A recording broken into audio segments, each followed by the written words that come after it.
ٹھیک ہے، فی الحال تو آئیڈیا یہی ہے کہ آئینی عدالت کو نہیں مانا جائے گا، آئینی بینچ کی جے یو آئی جو ہے وہ سپورٹ کرے گی، اس آئیڈیا کو لے کر چلے گی۔ تو عقیل ملک صاحب، یہ جو تجویز ہے جے یو آئی کی آئینی بینچ کے والے سے، اس پر بھی کوئی گورنمنٹ فلیکسیبلٹی کوئی شو کر سکتی ہے کہ الگ سے عدالت قائم نہ کی جائے بلکہ ایک بینچ بن جائے، جس طرح انڈیا کے اندر بھی ہے کہ وہاں سپریم کورٹ آف انڈیا کے 5 سینئر ججز پر مشتمل ایک بینچ ہوتا ہے۔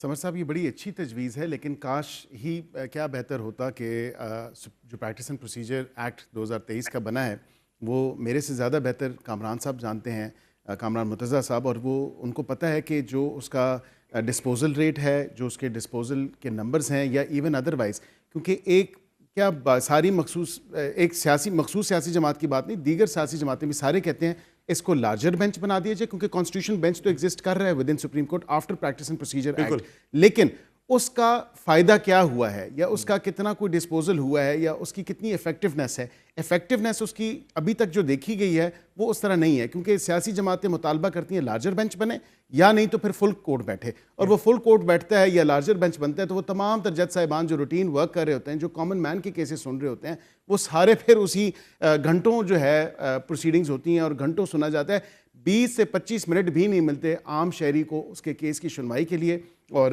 یہ تو عالم ہے اور یہ تو حالت ہے۔ یہ جو ایک بحث ہے کہ 30 ستمبر 2024 تک تقریباً جو 60,421 پینڈنگ کیسز ہیں سپریم کورٹ آف پاکستان میں، اس میں سے 200 سے بھی کم کیسز بنتے ہیں، 170 یا 190 کے قریب کے کیسز بنتے ہیں جو کہ آئینی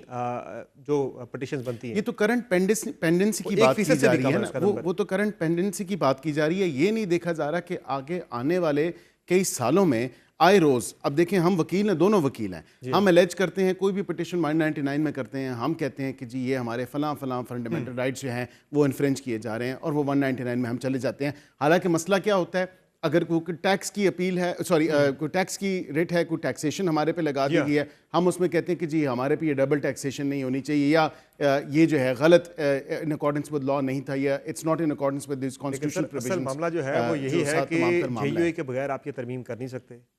اور آپ نے کامران صاحب کو سن لیا ہے کہ وہ تو کہہ رہے ہیں کہ ہمارا آئیڈیا تو یہی ہے کہ آئینی بینچ ہو، آئینی عدالت کو وہ نہیں مان رہے، کھڑے ہیں، لیکن آئینی عدالت کو وہ نہیں مان رہے۔ فائنل تو فیصلہ دیکھیں، جو بڑی پارٹی کے لیڈران ہیں، ہماری پارٹی کے بھی لیڈر، اب جو وہ کل فیصلہ کر دیں کہ نہیں کرنی آئینی ترمیم تو نہیں کرنی، ہم لوگ تو دیکھیں نا،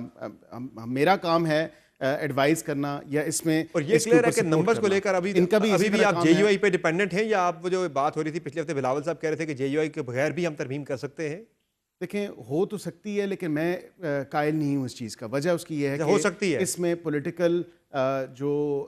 انکلوژن ہے، اس میں جو پولیٹیکل اونرشپ ہے، اس میں ضرور ہونی چاہیے، اور میں سمجھتا ہوں کہ ہونی چاہیے اس میں۔ پھر تو ہم نے کہا آج مزے کی بات ہے، کامران صاحب آپ کو یہ کنفرم کر سکتے ہیں کہ جب کاؤنٹر پروپوزل مانگا جاتا ہے پی ٹی آئی کی طرف سے تو وہ کہتے ہیں نہیں، ہمارے پاس کاؤنٹر پروپوزل نہیں ہے۔ آج 2-2.5 گھنٹے یہ میٹنگ چلی، اور اس پہ جب کاؤنٹر پروپوزل مانگا ان سے کہ آپ اس سے بہتر کوئی سجیشن دے دیں، اس پہ سجیشن نہیں آتا، وہ کہتے ہیں بضد ہیں، بس ہم نہیں آئینی ترمیم نہیں کرنے دینی۔ اگر ایک دیکھیں نا ڈسکشن اوپن اپ آپ نے کی ہے، اب اگر آپ کے پاس کوئی بہتر آئیڈیا ہے، بہتر سجیشن ہے، وہ ہمیں پلیز بتائیں۔ ان کا آئیڈیا تو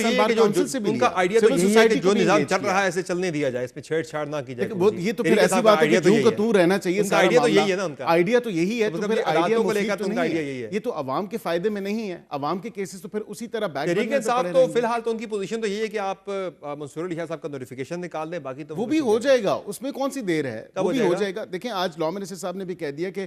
ہماری جو منسٹری آف لا کی ڈیڈ لائن ہے وہ 24 تاریخ ہے، اس سے پہلے کبھی بھی ہو سکتا ہے، اس میں تو کوئی ایسی بات نہیں ہے۔ میں ابھی بھی کہہ رہا ہوں کہ 175 پہلے یہ ترمیم آ رہی ہے یا پہلے ان کا نوٹیفیکیشن آ رہا ہے؟ دونوں ہو سکتا ہے ساتھ ہی آ جائیں، ہو سکتا ہے ایک کے بعد دوسرا آ جائے، تو اس میں تو کوئی ایسی بات نہیں ہے۔ میں نے کہا نا ایس سی او سے پہلے ہوتا تو کوئی ایشو نہیں، ایس سی او کے بعد ہو رہا ہے اگر تو اس سے کوئی ایشو نہیں، 25 سے پہلے ہو جائے کوئی ایشو نہیں، 25 کے بعد ہو جائے کوئی ایشو نہیں۔